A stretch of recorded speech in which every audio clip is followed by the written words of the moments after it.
সুপ্রিয় দর্শক, আজ আমরা প্র্যাকটিক্যালের মাধ্যমে দেখাবো কিভাবে ক্যাটফিশ মাছের রেণুর জন্য মানে শিং মাগুর, পাবদা, গুলশা, ট্যাংরা ইত্যাদি এসব মাছের রেণুর জন্য পুকুর কিভাবে প্রস্তুত করতে হয় প্র্যাকটিক্যালের মাধ্যমে আজ আমরা আপনাদের সামনে দেখাবো। তো ভিডিওটি স্কিপ করবেন না।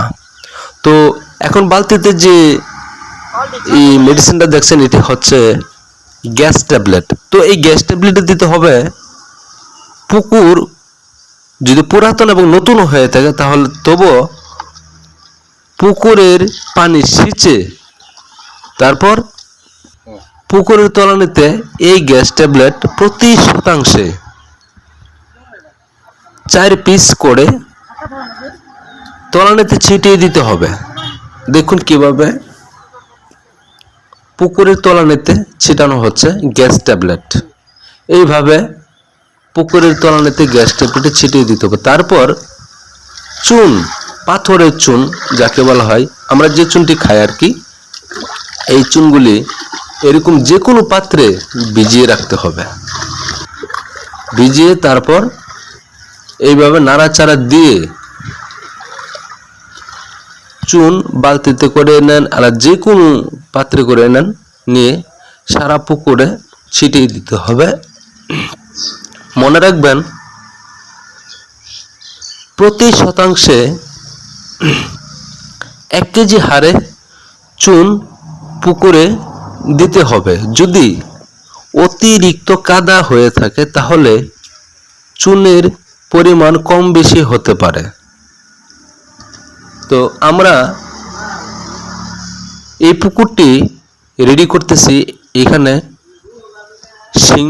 শিং মাছের রেণু প্রোডাকশন দেব। তো আপনারা এই ভিডিওটি দেখে প্র্যাকটিক্যালের মাধ্যমে শিখে নিন কিভাবে শিং মাগুর, পাবদা, গুলশা, ট্যাংরা এসব মাছের রেণুর পুকুর প্রস্তুত করতে হবে। A to Z ভিডিওটি আজ আমি আপনাদের সামনে ধরে তুলেছি। দেখুন সম্পূর্ণ পুকুর নিয়ে ছিটিয়ে দিতে হবে। আর এখন যে মেডিসিনটা দেখছেন এটা হচ্ছে জীবাণুনাশক। এই জীবাণুনাশক পুকুরে তলানিতে দেওয়ার কারণ হচ্ছে যদি আপনারা যে পানি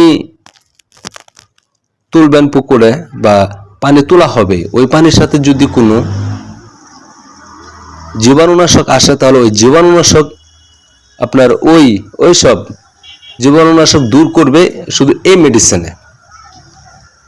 এইভাবে মানে এই জীবাণুনাশকটাও আপনার সম্পূর্ণ পুকুর নিয়ে ছিটিয়ে দিতে হবে।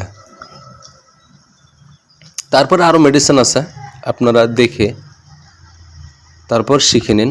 তো এখন দিবেন লবণ, যে চাষের লবণ আপনার ওই বাজারে পাওয়া যায়, চাষের লবণ এবং ভিআইপি সার প্রতি শতাংশে 100 গ্রাম লবণ এবং 100 গ্রাম সার একসাথে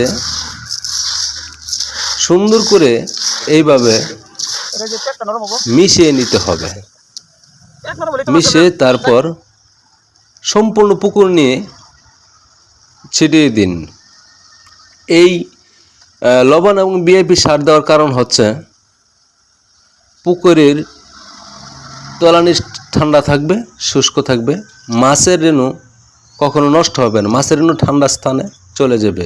তারপর এইভাবে সুন্দর করে মই দিয়ে দিতে হবে সারা পুকুর নিয়ে। এই মেডিসিনটি দিয়ে সম্পূর্ণ মেডিসিন দেওয়ার পর মই দেওয়ার কারণ হচ্ছে যদি কোনো অবাঞ্ছিত ব্যাঙ, সাপ, বিচ্ছু বা রাক্ষসী মাছ থেকে, যে টাকি মাছ, শোল মাছ এইগুলি থেকে থাকে তাহলে এই মাছগুলি বা রাক্ষসী অবাঞ্ছিত বস্তুগুলি মারা যাবে।